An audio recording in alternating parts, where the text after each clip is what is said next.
Once upon a time, in a lush green field, lived a cheeky little chicken named Cluck.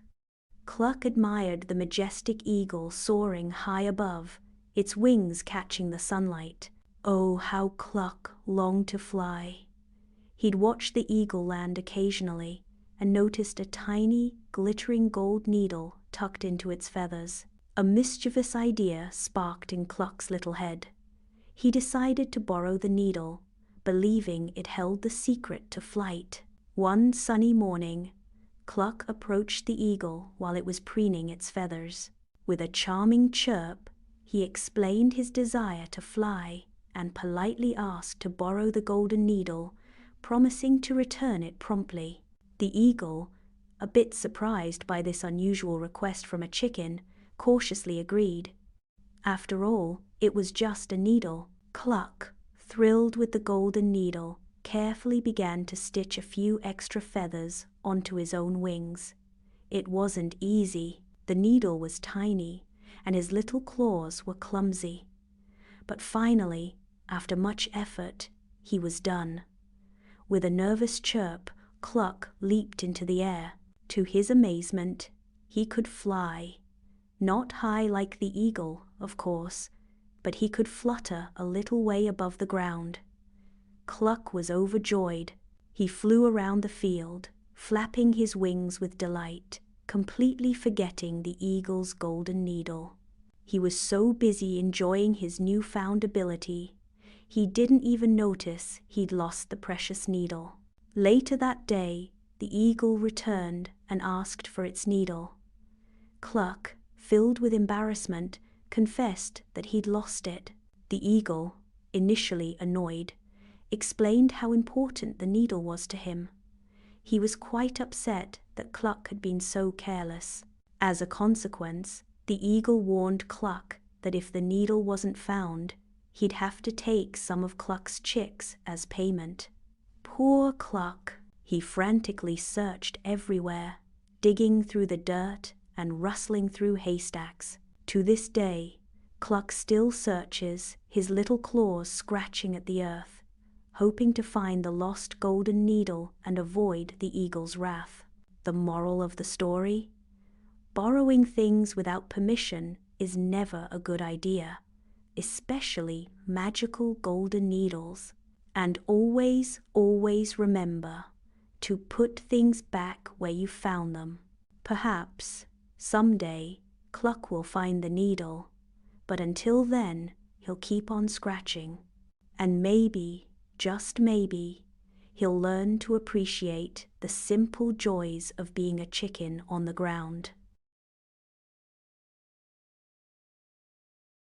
Once upon a time, in a lush green garden, brimming with juicy leaves and plump berries, lived a cheeky gecko named Gek, and a very, very hungry caterpillar named Carl. Gek, with his sticky toes and bright eyes, loved to zoom around the garden, catching tasty insects. Carl, on the other hand, was obsessed with eating. He munched his way through leaves faster than a lawnmower could mow a lawn. This set the stage for a hilarious adventure. Our story begins one sunny morning. Carl, having already demolished a whole rosebush for breakfast, spotted a particularly plump and delicious-looking mango. It was perched high on a branch, just out of reach. He wiggled and squirmed, stretching his tiny body as far as it could go, but the mango remained tantalizingly distant. Just then, Gek, perched on a nearby leaf, spotted Carl's predicament. Gek, being a bit of a mischievous fellow, couldn't resist teasing Carl. "Looking for a snack, little fella?" he chirped, his voice full of playful amusement. Carl, frustrated and hungry, grumbled, "Yes, and this mango looks absolutely perfect, but I can't reach it." Gek, instead of helping, just chuckled. "Maybe you should try jumping?" he suggested with a wink. Carl tried jumping, but he was much too short. He bounced harmlessly against the mango's skin. He tried again and again, each jump ending in a frustrated flop. Finally, exhausted and covered in mango juice, he slumped onto a leaf, defeated. Gek, finally feeling a bit guilty for his teasing, decided to offer a helping hand, or rather, a helping sticky toe. All right, Gek said. I'll help you, but only if you promise to share that mango. Carl, overjoyed, readily agreed. Gek, with his amazing climbing skills, scurried up the branch, snatched the mango, and delicately placed it in Carl's waiting jaws. Carl munched happily, sharing a juicy piece with Gek as promised. The two unlikely friends, the mischievous gecko and the very hungry caterpillar, spent the rest of the afternoon sharing stories and snacks, proving that even the most different creatures can become the best of friends. The story of Gek and Carl shows us that even though we might tease our friends sometimes, true friendship means helping each other out in need. It also teaches us that sharing is caring, and even a very hungry caterpillar can learn the value of friendship over a delicious mango. So remember, next time you see a friend struggling, lend a hand. You never know what kind of delicious adventure awaits you both. There once lived a giant elephant named Econ, the kindest creature in the whole jungle. He was enormous, with tusks like scimitars and a trunk that could uproot trees. Econ was always helping others. He'd lift fallen logs for the monkeys, carry thirsty birds to the watering hole, and even gently nudge grumpy rhinos out of muddy puddles. But Econ had a secret. A teeny tiny, squeakily embarrassing secret. He was terrified of mice. The idea of those little whiskered creatures scurrying near his enormous feet sent shivers down his spine. One sunny afternoon, while Econ was busy helping a family of sloths reach a high branch of delicious mangoes, disaster struck. He stepped right into a hunter's cleverly concealed trap. The heavy net snagged him fast, and no matter how hard he struggled, he couldn't free himself. The powerful elephant, known for his strength and kindness, was helpless. He let out a mournful, trumpeting sound, his big ears drooping. All the other animals were too small to help. They just watched, worried and concerned. Just when Econ was starting to feel utterly defeated, a tiny squeak broke through the silence. It was Millie, a little brown field mouse, no bigger than Econ's toenail. Millie, fearless and incredibly clever, had seen Econ's plight. She scurried around the net, her little paws working tirelessly. She found a weak point in the ropes, tiny as they were to her, and with surprising strength she began to gnaw through them. Nibble by nibble, snip by snip, Millie worked with determined focus, her tiny teeth making surprisingly quick work of the strong fibers. Finally, with a satisfying rip, the net gave way. Econ was free. He looked down at the little mouse, his huge eyes filled with gratitude and surprise. He had never imagined a creature so small could possess such courage and resourcefulness. He gently picked up Millie with his trunk, thanking her profusely.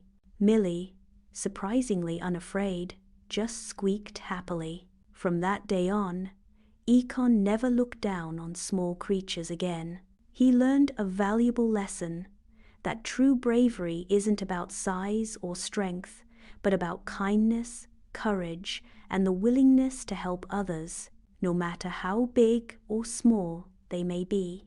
He even made friends with Millie and her family, proving that even the biggest fears can be overcome with a little understanding and a lot of unexpected help. And sometimes, the smallest among us can be the greatest of heroes. Once upon a time, in a lush green forest, lived a cheeky rabbit named Speedy.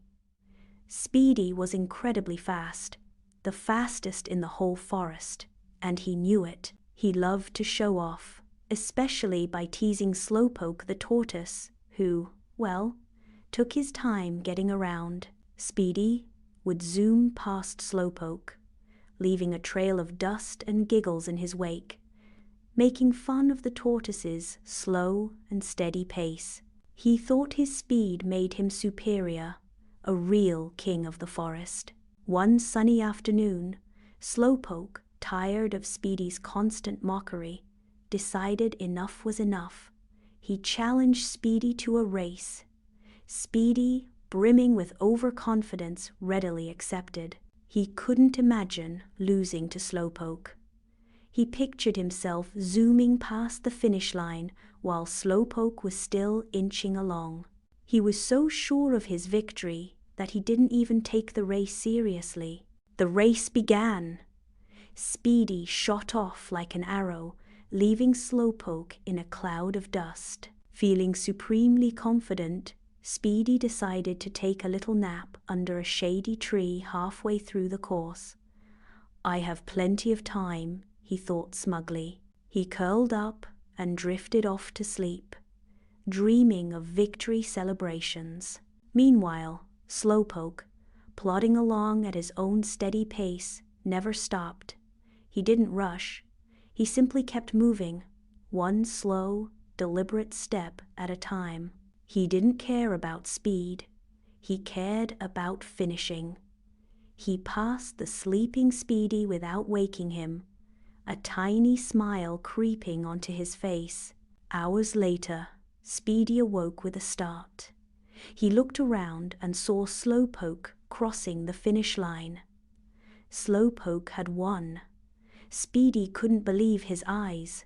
His arrogance and overconfidence had cost him the race. He felt a wave of embarrassment wash over him. The whole forest erupted in laughter.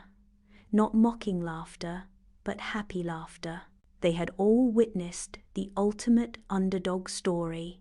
Speedy, humbled and ashamed, apologized to Slowpoke.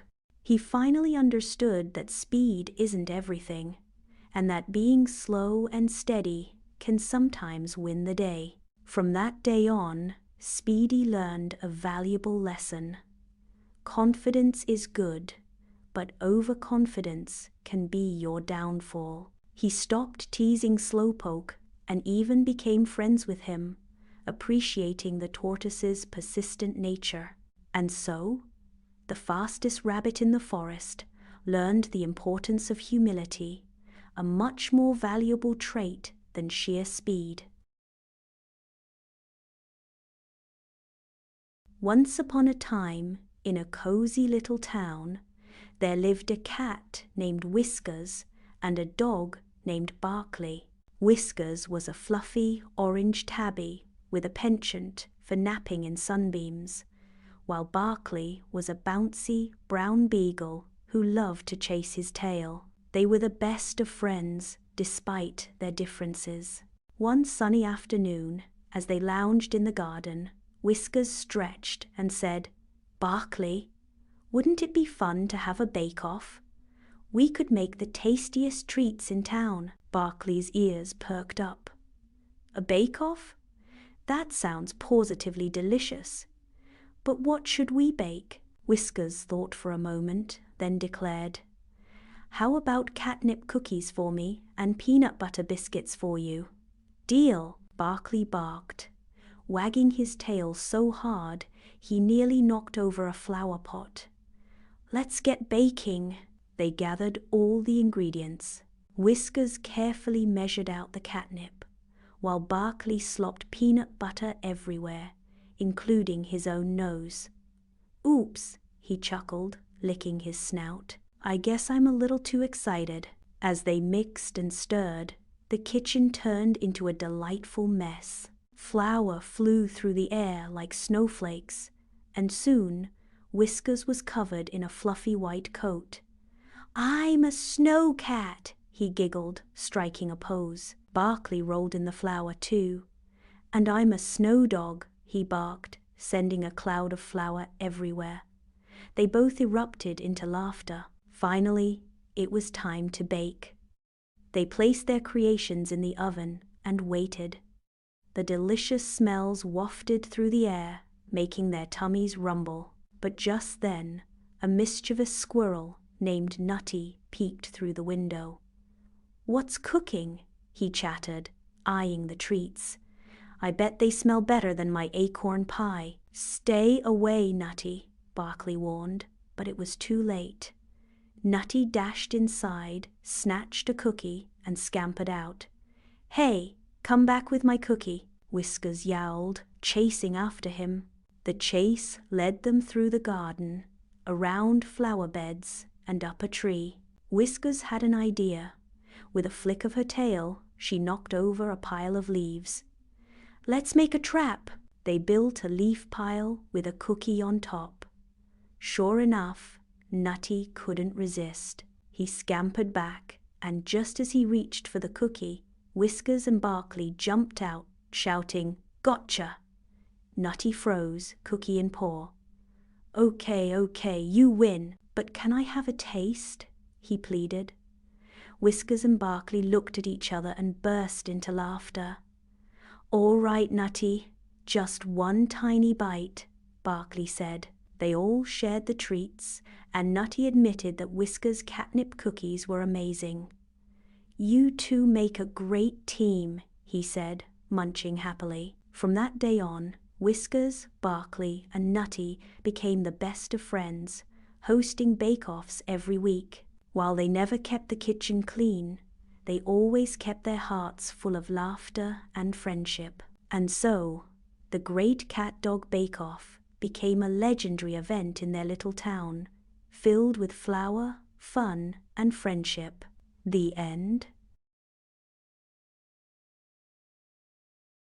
The buzzing battle of the big-eyed and the tiny-winged.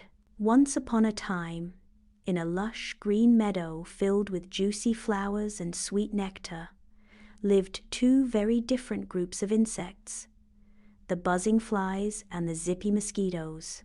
Now, flies, with their big, sparkly eyes, loved to feast on sugary treats during the bright sunshine hours. Mosquitoes, on the other hand, with their tiny, almost invisible wings, preferred the cooler, darker evenings. The problem? They both loved the same meadow. The trouble started when the mosquitoes, with their high-pitched whine, zzzz, began their daytime snacking. Imagine trying to enjoy a delicious flower petal while someone is constantly buzzing irritatingly close to your ear. The flies found the mosquitoes' constant buzzing unbelievably annoying, especially when they were trying to concentrate on their lunch. The meadow became a battlefield of tiny wings and even tinier tempers. The flies, being larger and bolder, tried to shoo the mosquitoes away. They'd swoop and dive, creating mini whirlwinds of frustration. The mosquitoes, though smaller, were incredibly persistent. They would simply zip away, only to return moments later, their tiny proboscises searching for a tasty blood meal. Though they much preferred the sweet nectar too. This led to a chaotic, buzzing brawl. It was a crazy, chaotic mess of buzzing wings and angry little legs. The fighting went on and on. The meadow, once a peaceful place, became a noisy, buzzing battleground. Butterflies hid in fear, and even the sturdy bumblebees started to avoid the area. Finally, an old, wise ladybug stepped in. She suggested a peace treaty.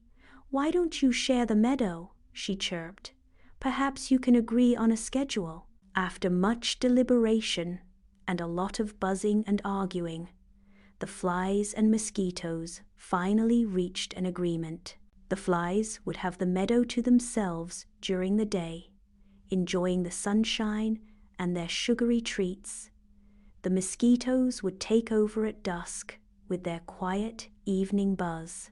The peace treaty was written on a giant dewdrop, signed with a honey drop seal. From that day on, the meadow was peaceful once more. The flies and mosquitoes learned to coexist, respecting each other's mealtimes. They even occasionally shared juicy stories and gossip, proving that even the smallest of creatures can learn to get along, even if it takes a little buzzing and battling to get there. And that, my friends, is how the peaceful coexistence of flies and mosquitoes began, all thanks to a wise ladybug and a very important peace treaty.